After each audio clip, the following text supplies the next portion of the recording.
बिस्मिल्लाहिर्रहमानिर्रहीम। Class 10th subject mathematics math की new book का हम यूनिट 3 स्टार्ट कर रहे हैं। आज के इस वीडियो में एक्सरसाइज 3.1 कंप्लीट सॉल्व करेंगे। बहुत ही आसान एक्सरसाइज है, थोड़े से क्वेश्चंस हैं, आसान मेथड से सॉल्व करेंगे। थोड़ी देर तवज्जो देंगे तो इंशाल्लाह भी बैठे बैठे तमाम क्वेश्चंस आपको अच्छे तरीके से तैयार हो जाएंगे। तो पहले कुछ एमसीक्यू और डेफिनेशन बेस्ड शॉर्ट क्वेश्चन देख लेते हैं, फिर उसके बाद एक्सरसाइज के क्वेश्चन सॉल्व करते हैं। तो unit number 3 matrices and determinants. तो इसके फर्स्ट पैराग्राफ में बेटे एक इंफॉर्मेशन बेस्ड एमसीक्यू है, याद रखिएगा। लीनियर इक्वेशन आप पीछे पढ़ के आ रहे हैं, तो एक या दो से ज्यादा जब लीनियर इक्वेशंस आ जाएं तो उनको सॉल्व करने के लिए जो हम सिंपल मेथड यूज करते हैं वो आपके पास क्या है, मैट्रिक्स का है। ठीक है, तो उसकी मदद से हम इसको सोल्व करते हैं। तो ये बात किसने बताई? इन 1850 में जेम्स जोसेफ ने ये आपको बताया था। ठीक है, तो ये इंफॉर्मेशन बेस्ड एमसीक्यू है, ये अपनी बुक के ऊपर मार्क कर लीजिएगा, इसका नाम याद रखिएगा। ले जी, सबसे पहला शॉर्ट डेफिनेशन आ सकती है, मैट्रिसेस या फिर मैट्रिक्स। कहते हैं अब मैट्रिक्स इज अ रेक्टेंगुलर अरे इन शेप। जिस तरह नमाज के टाइम सफ बंदी नहीं होती, दो या तीन रोज बनी होती हैं, एक के पीछे दूसरा बंदा ठहरा होता है, कॉलम भी आ रहे हैं, रो भी आ रही है। ठीक है, तो उसको हम क्या कह रहे हैं, मैट्रिक्स का नाम दे रहे हैं। हुज एलिमेंट्स या फिर बेटे entries are written within square brackets in a specific order in rows and columns. बस यहां तक ये आपके पास मैट्रिक्स की डेफिनेशन है कि हमारे पास स्क्वायर ब्रैकेट्स के अंदर एक स्पेसिफिक ऑर्डर में, जिसके अंदर रोज भी होंगी कॉलम भी होंगे, उनके अंदर एलिमेंट्स को लिखने का नाम क्या है बेटे, मैट्रिक्स। और उसकी जो शेप बनती है वो एक रेक्टेंगुलर अरे जैसी शेप बनती है। इसकी एग्जांपल जब आप देंगे तो एग्जांपल में आप कोई भी एक इस तरह का मैट्रिक्स सेट कर सकते हैं। देखें, जैसे यहाँ पे देखें स्क्वायर ब्रैकेट यूज हो रही है ना, इसके अंदर ये नंबर लिखे गए -2005। अब ये आपके पास पहली रो, ये दूसरी रो, तो रोज भी आ गई, कॉलम्स, पहला कॉलम वर्टिकली, ये दूसरा कॉलम, तो रोज भी आ रही है, कॉलम्स भी आ रहे हैं, स्पेसिफिक ऑर्डर में इस तरह से इन एलिमेंट्स या नंबर्स को लिखा गया है। तो स्क्वायर ब्रैकेट्स में इन नंबर्स को इस तरह एक स्पेसिफिक ऑर्डर में रोज और कॉलम में लिखने का नाम क्या है बेटे, मैट्रिक्स। ठीक है, कोई भी एग्जांपल आप अपनी तरफ से दे सकते हो। ये डेफिनेशन क्लियर है। अब अगली इंफॉर्मेशन एक छोटी सी, कि मैट्रिसेस को हम डिनोट करते हैं कैपिटल लेटर से। देखो, जैसे ये ए मैट्रिक्स है, ये बी है, ये सी मैट्रिक्स है, ये डी है, ये ई है, ये एफ है। तो मैट्रिक्स को आप कैपिटल लेटर से शो करेंगे। ये देख रहे हैं ना, कैपिटल लेटर से शो किया जा रहा है। हाँ, इनके अंदर जो जो एलिमेंट्स लिखे जा रहे हैं ये वाले, इनको आप स्मॉल लेटर से शो करेंगे या फिर नंबर से शो करेंगे। इस तरह ये देखें, A B C D small letters और यहाँ पे नंबर्स हैं। ये बात आपने नोट कर लेनी है। अब आ जाए रोज एंड कॉलम्स ऑफ मैट्रिक्स। बेटे इसकी तरतीब याद रखिएगा। अगर हम इस तरह से वर्टिकली देखेंगे ना, तो ये आपके पास क्या है, कॉलम। जैसे देखें ना, ए मैट्रिक्स है, इसके अंदर ये कॉलम नंबर 1, ये कॉलम नंबर 2, ये कॉलम नंबर 3, ये कॉलम नंबर 4 है। और अगर इस तरह से हॉरिजॉन्टल देखेंगे तो ये पहली रो, ये दूसरी रो और ये तीसरी रो। इस तरह समझें या इस तरह समझें, एक ही बात है। तो रोज और कॉलम का आपको पता होना चाहिए। हॉरिजॉन्टल बात करेंगे तो रोज, और वर्टिकली बात करेंगे तो आपके क्या होंगे, कॉलम्स होंगे। नोट कर लीजिए ये बात। चलें, अब अगली बात यहाँ पे देखें, एलिमेंट्स। तो एक मैट्रिक्स है ना ए, उसके अंदर ये जो 1 2 3 4 5 6 ये आपके पास क्या है, एलिमेंट्स है। इनको हम एंट्रीज या फिर एलिमेंट्स का नाम देते हैं, ये भी बात ध्यान में रखनी है। उसके बाद अगली चीज आ जाती है ऑर्डर या फिर साइज ऑफ मैट्रिक्स। तो एक मैट्रिक्स है, सपोज करें ए, तो उसके अंदर आपके पास क्या होंगे, एलिमेंट्स होंगे। तो अब वो कह रहे हैं M number of rows and N number of columns. उसमें जो नंबर ऑफ रोज होंगी उनको हम एम से डिनोट कर लेते हैं, और जो नंबर ऑफ कॉलम्स होंगे उनको हम एन से शो कर लेते हैं। तो फिर इसका ऑर्डर क्या होगा, एम मल्टीप्लाई एन या एम बाय एन, यानी कि पहले रोज लेनी है और फिर बाद में कॉलम्स। तो ये अगर आपके पास देखें ना, आगे एग्जांपल में मैं आपको समझा देता हूं, ज्यादा क्लियर हो जाएगा आपको। देखें, जब भी आपसे वो ऑर्डर पूछे या साइज ऑफ मैट्रिक्स पूछे, तो आपने सबसे पहले रोज देख लेनी है कि उसकी कितनी है। तो वो रोज है, सपोज करें एम, उसका कॉलम कितने हैं, तो कॉलम है सपोज करें एन, तो उसका ऑर्डर होगा एम बाय एन। उसको इस तरह से लिखेंगे। ठीक है, ये निशानी याद रख ले। आप चाहें तो इसको इस तरह से भी लिख सकते हैं, ये भी ऑर्डर ही है। ठीक है, एम क्या है, number of rows, multiply N क्या है, नंबर ऑफ कॉलम्स। तो दोनों तरीके ठीक है, बुक ने ये वाला तरीका लिखा है, हम इस तरह से भी लिख सकते हैं। अब जैसे सपोज करें यहाँ पे आपके पास एक बी मैट्रिक्स है, जिसके अंदर ये सारे एलिमेंट्स हैं। अब वो कहता है इसका ऑर्डर बताएं। तो आप ऑर्डर कैसे बताएंगे, ये बात आपसे एमसीक्यू में पूछी जा सकती है। ऑर्डर कैसे बताएंगे, पहले इसकी देखेंगे कि कितनी रोज हैं, 1 2 3, 3 इसकी क्या है, रोज। कॉलम्स कितने हैं, 1 2 3, तो 3/3 इस तरह लिखेंगे, ये इसका क्या है, ऑर्डर है। सही है, इस तरह लिखे या 3 × 3 इस तरह लिखते हैं, एक ही बात है। क्लियर हो गया जी यहां तक। चलें जी, उसके बाद लास्ट में एक डेफिनेशन है इक्वल मैट्रिक्स की। अब इक्वल मैट्रिक्स में सपोज करें ये आपके पास ए मैट्रिक्स है और ये बी मैट्रिक्स है, तो ये क्या है, इक्वल। कैसे, देखो 4 - 2 को सॉल्व करें तो क्या आएगा, 2, तो ये वाला 2 है यहाँ पे। ठीक है, इधर से आप दूसरा एलिमेंट लें 3, इधर भी क्या है 3, तो इक्वल। यहाँ से 4, यहाँ पे भी 4, यहाँ पे -2, तो 4 - 6 को सॉल्व करेंगे तो माइनस का 2 ही आएगा। तो ये आपके पास क्या है, इक्वल मैट्रिक्स है। क्लियर जी। चलें जी, स्टार्ट करते हैं एक्सरसाइज 3.1 क्वेश्चन नंबर 1। तो अब इसके क्वेश्चन भी बेटे बहुत ज्यादा आसान है, जो छोटी मोटी डेफिनेशंस थी, थोड़ा बहुत कॉन्सेप्ट था, वो आपको बता दिए, क्लियर कर दिए। अब इसके हम क्वेश्चन सॉल्व करते हैं, तो ज्यादा टाइम नहीं लगेगा क्योंकि आसान एक्सरसाइज है, थोड़ी देर तवज्जो दें बस। क्वेश्चन नंबर 1 कहता है right the number of rows and the number of columns in each matrix. हमें मैट्रिक्स दिया जा रहा है, हमने उसके अंदर बतानी है कि कितनी रोज हैं और कितने कॉलम्स हैं। है ना आसान। तो जैसे देखें, ए मैट्रिक्स हमें ये दिया गया है। अब इसके अंदर आपने नंबर ऑफ रोज भी बतानी है, नंबर ऑफ कॉलम्स भी बताने हैं। तो नंबर ऑफ रोज पहले बताते हैं, देखें हॉरिजॉन्टल 1 और ये 2। रोज कितनी है बेटे, 2, तो यहां पे आप लिख देंगे 2। क्लियर। कॉलम्स कितने हैं वर्टिकली, ये पहला कॉलम, ये दूसरा कॉलम, तो कॉलम्स भी कितने हैं 2, तो यहां पे लिख दें 2। लो जी आंसर आ गया। इस तरह इसके बाद बी मैट्रिक्स दिया गया है, ये वाला, तो इसमें नंबर ऑफ रोज और नंबर ऑफ कॉलम्स बताने हैं। तो पहले हम बताते हैं नंबर ऑफ रोज। तो ये देखें 1, ये 2, ये 3, तो नंबर ऑफ रोज कितनी है बेटे 3। कॉलम बताते हैं, तो ये देखें एक वर्टिकली कॉलम है, सिर्फ एक कॉलम है, तो यहां पे लिखते हैं नंबर ऑफ कॉलम्स कितने हैं बेटे 1। ठीक है। उसके बाद सी मैट्रिक्स दिया गया है, इसमें भी आपने नंबर ऑफ रोज बतानी है, तो नंबर ऑफ रोज कितनी है अभी 1, इस तरह से हॉरिजॉन्टल देखना है, तो ये आ गया 1। नंबर ऑफ कॉलम्स, ये 1, ये 2, ये 3, तो नंबर ऑफ कॉलम्स कितने हैं जिसके अंदर 3। क्लियर। आसान है ना बेटे। डी मैट्रिक्स देखें। अब डी मैट्रिक्स में ये आपके पास पहली रो, ये दूसरी रो, ये तीसरी रो, तो नंबर ऑफ रोज कितनी है जी 3। नंबर ऑफ कॉलम्स देखें 1 2 3, तो नंबर ऑफ कॉलम्स भी कितने हैं 3 है। ये आंसर आ गया।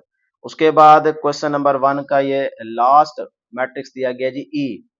इसमें भी आपको नंबर ऑफ रोज बतानी है, तो 1 2, तो नंबर ऑफ रोज कितनी है 2। ये लाइनें आपने नहीं लगानी, बस आपने देख के लिख देना है, ये ना हो कि आप एरो लगाने बैठ जाए, तो हम समझाने के लिए लगा रहे हैं ना। तो 1 2 3, तो नंबर ऑफ कॉलम्स कितने हैं जी 3। लो जी, ये क्वेश्चन नंबर 1 सॉल्व हो गया। उसके बाद क्वेश्चन नंबर 2 की तरफ चलते हैं, right the order of each matrix. अब ऑर्डर मैंने अभी आपको समझाया है ना, ये देखो नंबर ऑफ रोज को नंबर ऑफ कॉलम से मल्टीप्लाई कर देना, ये उसका ऑर्डर आ जाएगा। और इसको लिखने का तरीका क्या है, रोज बाय कॉलम, यानी कि m/n। तो हम यहाँ पे इसको सॉल्व करते हैं क्वेश्चन नंबर 2 को, right the order of each matrix. ये हमें पहला मैट्रिक्स दिया गया है। ठीक है, अब वो कहता है इसका ऑर्डर बताएं, तो हम यहाँ पे लिखेंगे ऑर्डर ऑफ ए, यानी कि ए मैट्रिक्स जो दिया गया है इसका हमने ऑर्डर बताना है। तो देखें पहले इसके अंदर रोज देख ले, तो ये पहली रो, ये दूसरी रो, देखो ना हॉरिजॉन्टल, ये पहली रो, ये दूसरी रो, तो रोज कितनी है 2, तो हम यहाँ पे लिखेंगे 2। ठीक है, आगे बाय कॉलम, कॉलम कितने हैं जी, एक कॉलम दिया गया वर्टिकली 1, तो 2/1, ये आपके पास क्या आ गया, आंसर आ गया, इसका ऑर्डर है। ठीक है। अब इसी चीज को आप ऐसे भी तो लिख सकते हो 2/1, इस तरह भी लिखोगे तो कोई मसला नहीं है। ठीक है, यही इसका क्या है बेटे, आंसर है। बुक वाले ने एंड पे इस तरह से लिखा है, आप भी इस तरह से लिख लें। अच्छा जी, उसके बाद बी मैट्रिक्स दिया गया, इसका भी आपने ऑर्डर बताना है, तो order of B is equal to, ये बी मैट्रिक्स है ना, इसलिए आप लिखेंगे order of B is equal to, पहले नंबर ऑफ रोज जिसको हम एम कहते हैं, एम क्या है number of rows, multiply N क्या है नंबर ऑफ कॉलम, ये उसका ऑर्डर बनेगा। तो हम पहले रोज देखते हैं, रो कितनी है जी 1, तो यहाँ पे आ जाएगा 1। फिर उसके बाद बाय, आगे एन, एन कितना है नंबर ऑफ कॉलम्स, तो 1 2, तो ये आ जाएगा 2, तो 1/2, ये इसका क्या होगा बेटे, आंसर होगा। ठीक है जी यहां तक। चलें, उसके बाद सी मैट्रिक्स दिया गया है, तो इसमें भी ऑर्डर ऑफ सी देखते हैं जी, पहले रोज 1 2, 2 रोज हैं जी, 2 बाय कॉलम्स देखें 1 2 2, तो 2/2, सही। उसके बाद डी वाला मैट्रिक्स है, तो इसके अंदर देखें 1 2, दो रोज है ना बेटे, तो यहां लिखते हैं 2/2, कॉलम्स कितने हैं जी 1 2 3, तो 2/3, ठीक है, इसी चीज को आप ऐसे भी लिख सकते हो 2/3। लें जी, उसके बाद आ जाएगा आगे आपके पास ई मैट्रिक्स। तो इसके अंदर देखें नंबर ऑफ रोज कितनी है, 1 2 3। तो यहाँ पे लिखेंगे 3 बाय नंबर ऑफ कॉलम्स देखें कितने हैं, 1 2। तो 3/2 यही इसका क्या होगा बेटे, आंसर होगा। कोई मुश्किल नहीं है, सारे पार्ट्स इसके आसान हैं। क्वेश्चन नंबर 2 में हमारे पास एक रह गया जी एफ वाला मैट्रिक्स। तो एफ वाले को सॉल्व करते हैं। अब ये बहुत ही सिंपल है, देखें ये आपके पास एक मैट्रिक्स दिया गया एफ। अब इसके अंदर नंबर ऑफ रोज कितनी है, 1। तो यहाँ पे आपके पास आ जाएगा 1 बाय कॉलम कितने हैं जी, एक। ठीक है, रो इस तरह से, कॉलम इस तरह से, तो वो भी 1 है। तो 1/1 ये इसका क्या होगा, आंसर होगा। ठीक है बेटा, यहां तक क्लियर है। Question number 3, which of the following matrices are equal. कुछ मैट्रिक्स आपको दिए गए, आपने बताना है कि कौन से मैट्रिक्स एक दूसरे के इक्वल है। तो ये ए मैट्रिक्स है जी 0 3 4 1, ये बी है, ये सी है। तो सी को थोड़ा सा सॉल्व कर लेते हैं पहले। ठीक है, इस तरह से पता नहीं चलेगा, पहले इसको सॉल्व कर देंगे। 2 × 3 कितना हो जाएगा, 6। ये 2 - 1 कितना आ जाएगा, 1। 2 को 2 से मल्टीप्लाई 4, 4 - 2 2, 4 + 4 8, 3 + 0 3। ये बन गया सी मैट्रिक्स। ठीक है, उसके बाद देखें डी वाला हमें दिया गया है, ये क्वेश्चन है। डी में हमें ये दिया गया, तो इसको भी जरा ऐड कर लेते हैं, सॉल्व कर लेते हैं। 5 + 4 कितना हो जाएगा, 9। माइनस का 8 प्लस का 1 माइनस का 7 बन गया। ठीक है, अब ये आपके पास डी मैट्रिक्स आ गया। उसके बाद ई दिया गया, तो ई मैट्रिक्स बिल्कुल सिंपल दिया गया, इसको सॉल्व करने की जरूरत नहीं है। उसके बाद हमें दिया गया एफ। एफ में देखें इसको सॉल्व करना पड़ेगा। 3 - 3 कितना हो जाएगा, 0। ये वाला 3 एज इट इज। ये 3 + 1 कितना हो जाएगा बेटे, 4। ये 1 एज इट इज। तो ये आ गया आपके पास एफ मैट्रिक्स। अब आप देखें ये एफ है, ये आपके पास ई है, ये डी मैट्रिक्स है, और उसके बाद ये वाला सी है, ये आपको बी दिया गया और ये ए दिया गया। आप देखें कौन से दो मैट्रिक्स इक्वल है, दो या तीन, जितने भी इक्वल्स हैं वो लिख देंगे। तो पहले हम देखें ए 0 3 4 1। तो 0 3 4 1 कहां पे है, ये यहां पे भी नहीं है, ये लास्ट वाले में देखें 0 3 4 1। तो एफ, तो एफ मैट्रिक्स जो है वो ए मैट्रिक्स के क्या है बेटे, इक्वल है। देखो ये वाला ए है 0 3 4 1, और इधर आपके पास ये एफ आ गया 0 3 4 1। तो ए और एफ क्या है, इक्वल। तो यहां पे हम लिख देंगे कि ए एंड एफ। तो पहला हमारे पास जो है वो है A and F R equal. ठीक है जी, इक्वल मैट्रिक्स। लो जी, ये आंसर आ गया। उसके बाद देखें बी। बी है जी 9 - 7। तो इधर देखें डी वाले को, 9 - 7। तो बी और डी क्या है, इक्वल। तो यहां पे आपके पास ये आ जाएगा जी सेकंड स्टेप या पॉइंट। बी जो है, B and D are equal matrices. ठीक है जी। उसके बाद देखें आगे हमारे पास क्या है जी, ये वाला 6 1 4 2 8 3। तो ये किसी से के साथ मिल रहा है कि नहीं, ई वाला देखें 6 1 4 2 8 3, बिल्कुल ठीक है, ये दोनों मिल रहे हैं। तो सी और ई ये क्या है, इक्वल है। तो यहां पे लिख देते हैं जी C and E are equal matrices. लो जी, ये आपका क्वेश्चन नंबर 3 भी सॉल्व हो गया। ठीक है जी, यहां तक क्लियर। चले आगे चलते हैं, क्वेश्चन नंबर 4। ये बेटे शॉर्ट के पॉइंट ऑफ व्यू से इंपॉर्टेंट है, याद रखिएगा। जो पहले आपको क्वेश्चन नंबर 3 तक सारे पार्ट सॉल्व करें ना, ये एमसीक्यू में पूछे जा सकते हैं। लेकिन अब जो क्वेश्चन नंबर 4 है ना, ये शॉर्ट में आ सकता है। ले जी, इफ हमें ये एक मैट्रिक्स दिया गया जो कि इसके क्या है, इक्वल है। तो ये इक्वल मैट्रिक्स आ गए, then find the values of A B C and D. तो यहां से आप ए बी सी डी इनकी वैल्यूज फाइंड आउट करेंगे। तो कोई मसला नहीं है, इक्वल मैट्रिक्स है। तो पहला एलिमेंट इधर से इसके इक्वल रख देंगे, दूसरा एलिमेंट यहां से इसके इक्वल रख देंगे, तीसरा एलिमेंट इसके इक्वल रख देंगे, चौथा एलिमेंट यहां से चौथे एलिमेंट के इक्वल रख देंगे, और फिर सॉल्व कर लेंगे, वैल्यूज निकाल लेंगे। तो कोई मुश्किल काम नहीं है। तो सबसे पहले यहां से देखें, फर्स्ट एलिमेंट क्या है, a + 2। तो ये मैं यहां पे लिखता हूं जी a + 2 इज इक्वल टू, यहां से फर्स्ट एलिमेंट क्या है, 5। तो ये 5 के इक्वल कर दे। ये बन गई क्वेश्चन नंबर 1। अब यहाँ से ए निकाल लें, तो ये देखो ए अपनी जगह पे बेटे, ये 5 अपनी जगह पे, ये प्लस का 2 है, इधर जाके क्या हो जाएगा माइनस। तो ये क्या आ जाएगा बेटे, ए इज इक्वल टू 5 माइनस 2 3। तो लो जी ए की वैल्यू आपको मिल गई। ए की वैल्यू कितनी आई 3, तो ये इसका क्या है आंसर है।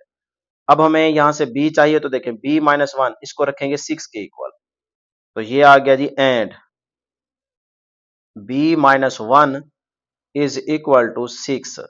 तो यहां से b निकालें, b अपनी जगह पे रहेगा, ये माइनस का 1 है, इधर जाके प्लस हो जाएगा, तो 6 प्लस 1 कितना आ जाएगा बेटे 7। तो b की वैल्यू क्या आ गई आपके पास 7 आ गई। लो जी ये b की भी वैल्यू आपको मिल गई। उसके बाद नेक्स्ट यहां से देखो c माइनस 3, तो ये रखेंगे 8 के इक्वल, ठीक है, इक्वल मैट्रिक्स है ना। तो मैं यहाँ पे लिखता हूं एंड c माइनस का 3 इज इक्वल टू 8। सही हो गया। तो यहां से c निकाल लेते हैं, c अपनी जगह पे रहेगा, ये माइनस का 3 है, इधर जाके प्लस का 3 हो जाएगा। तो 8 प्लस 3 कितना हो जाएगा बेटे 11। तो c की वैल्यू क्या आ गई जी 11 आ गई। लो जी ये आपको c भी मिल गया। उसके बाद यहां से d चाहिए, तो d प्लस 4 किसके इक्वल रखेंगे 4 के इक्वल रखेंगे, ठीक है। तो and d plus 4 is equal to 4। Clear. अब यहां से d निकाल ले, तो d अपनी जगह पे, ये वाला 4 अपनी जगह पे, ये प्लस का 4 है, इधर जाके माइनस हो जाएगा, तो 4 माइनस 4 कितना हो जाएगा बेटे 0। तो ये d की वैल्यू क्या आ गई आपके पास 0। लो जी इस तरह से a की वैल्यू आपके पास आई 3, b की 7, c की 11 और d की क्या आ गई बेटे 0 आ गई। तो यहां तक किसी स्टूडेंट को कोई प्रॉब्लम नहीं होनी चाहिए, बहुत ही आसान क्वेश्चन है, ठीक है। क्वेश्चन नंबर 4 तक हमने इसको सोल्व कर लिया। अब आ जाए क्वेश्चन नंबर 5 की तरफ चलते हैं। तो क्वेश्चन नंबर 5 भी बेटे इसी तरीके से सॉल्व करना है, बहुत ही आसान है, ये भी शॉर्ट के पॉइंट ऑफ व्यू से इंपॉर्टेंट है। इफ ये हमें दो मैट्रिक्स दिए गए हैं जो कि एक दूसरे के क्या हैं equal, then find the values of x and y। तो यहां से x और y की वैल्यू निकालनी है। तो देखिए यहाँ पे x आ रहा है ना, यहाँ पे y आ रहा है, तो वही तरीका, यहाँ से 2x प्लस 1 को 9 के इक्वल रखें। तो सोल्यूशन स्टार्ट करते हैं। ये देखें 2x प्लस 1, यहां से पहले एलिमेंट देख लेना है, तो ये x यहाँ पे आ रहा है, तो फर्स्ट एलिमेंट, तो इधर से फर्स्ट एलिमेंट 9 है, इसको हमने क्या करना है एक दूसरे के इक्वल रख देना है। ये आ गया जी 9। अब यहां से हमें x चाहिए, तो बेटा ये 2x अपनी जगह पे, ये 9 अपनी जगह पे, ये 1 का प्लस है, इधर जाके क्या हो जाएगा माइनस। तो ये आ गया जी 2x is equal to 9 minus 1 कितना बन जाएगा बेटे 8। सही है। तो x अपनी जगह पे, ये 8 अपनी जगह पे, 2 मल्टीप्लायर है, इधर आके डिवाइड हो जाएगा, तो 2 4 द 8। तो x की वैल्यू क्या आ गई बेटे आपके पास 4 आ गई। लो जी हमें x और y निकालना था, x मिल गया। अब हमें क्या चाहिए y। तो y कहाँ पे आ रहा है, देखो यहाँ पे आ रहा है, तो इधर से ये वाला एलिमेंट, इधर से ये वाला एलिमेंट, इन दोनों को क्या करेंगे इक्वल रख देंगे। तो y किसके इक्वल आ जाएगा 5 के इक्वल आ जाएगा and y is equal to 5। लो जी ये x और y आपको मिल गया, कोई मुश्किल काम नहीं था, बहुत ही आसान था।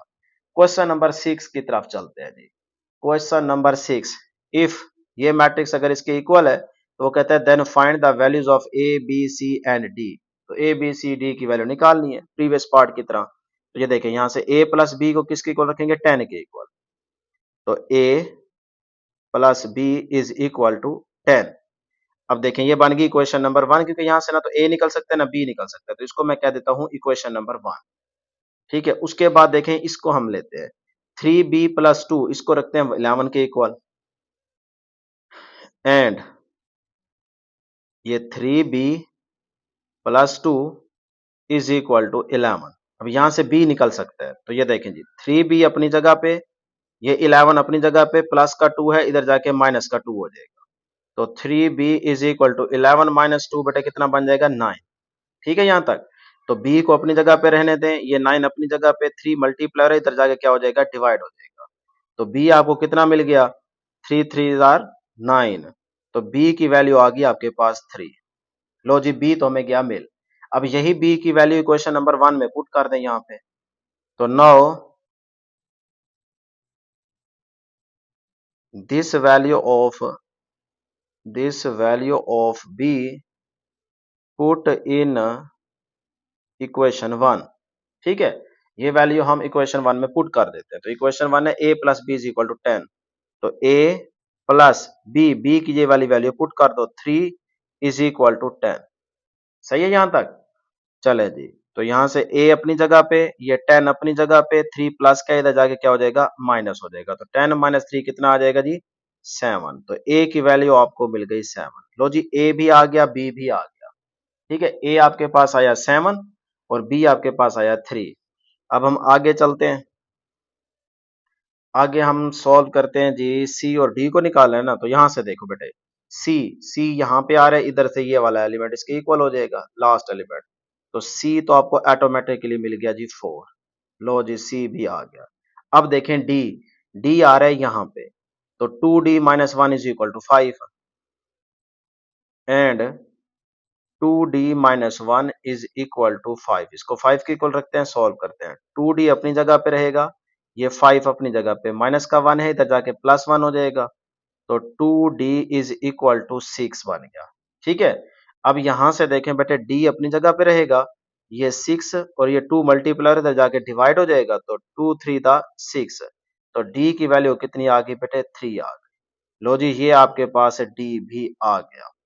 क्लियर? तो a कितना आया, a आया 7, b कितना आया 3, c कितना आया 4 और d कितना आया आपके पास 3। ये आपका क्वेश्चन नंबर 6 सॉल्व हो गया। क्लियर? लास्ट क्वेश्चन है जी इसका, क्वेश्चन नंबर 7, 3.1 एक्सरसाइज का लास्ट क्वेश्चन, क्वेश्चन नंबर 7। ये भी आसान है बेटे, P और Q को फाइंड आउट करना है। कहता है इफ, अगर ये वाला मैट्रिक्स इसके इक्वल है, then find the values of P and Q। P और Q की वैल्यू निकालनी है। तो ये देखें, P प्लस Q को रखेंगे 6 के इक्वल। ठीक है, P प्लस Q को हम रख देंगे 6 के इक्वल। अब यहां से ना तो P निकल सकता है ना Q निकल सकता है, तो इसको नाम दे दें इक्वेशन नंबर 1 का। उसके बाद देखें जी, हमारे पास ये है P minus 2Q is equal to 0। ठीक है, तो यहां से 4 एलिमेंट, यहां से भी फोर्थ वाला एलिमेंट, इसको निकालते हैं। एंड जैसा कि P माइनस का 2Q इज इक्वल टू क्या है बेटे, 0।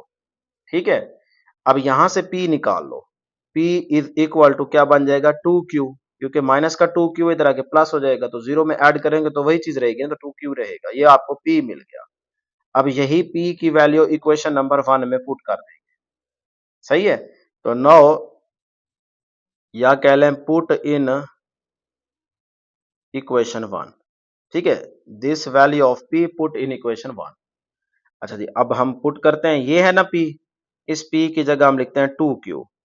तो ये आ गया 2Q, आगे क्या है प्लस का Q इज इक्वल टू 6। तो 2Q प्लस Q कितना हो जाएगा, 3Q इज इक्वल टू 6। अब यहां से Q अपनी जगह पे, 3 इधर जाके क्या हो जाएगा बेटे, डिवाइड। तो 6 के नीचे जाके डिवाइड हो गया, तो 3 टू द 6 हो जाएगा। तो Q की वैल्यू आपको क्या मिल गई, 2। लो जी, Q आ चुका है। अब ये Q की वैल्यू आप चाहे यहां पे पुट करके P निकालो, चाहे इक्वेशन नंबर 1 में यहां पुट करके P निकालो, आपकी मर्जी है। तो मैं यहां पे पुट कर देता हूं, इसको मैं कह देता हूं इक्वेशन नंबर 2। तो मैं इक्वेशन 2 में पुट कर देता हूं। ठीक है, तो this value of Q, this value of Q put in equation 2, so we get. देखें जी, इक्वेशन 2 है जी, P is equal to 2Q, Q की जगह हम वैल्यू पुट करेंगे 2। तो P अपनी जगह पे, ये 2 अपनी जगह पे, Q कितना आया जी 2, तो पुट कर दें, तो 2 को 2 से मल्टीप्लाई, कितना आंसर आ जाएगा बेटे, 4। तो P की वैल्यू क्या आ गई, 4 आ गई। लो जी, ये आपके पास इसका आंसर आ गया। तो P और Q हमें चाहिए था ना, तो P आया 4, Q आया आपके पास है 2। लो जी, एक्सरसाइज कंप्लीट आपको सॉल्व करा दी है। नेक्स्ट हम इंशाल्लाह एक्सरसाइज 3.2 सॉल्व करेंगे।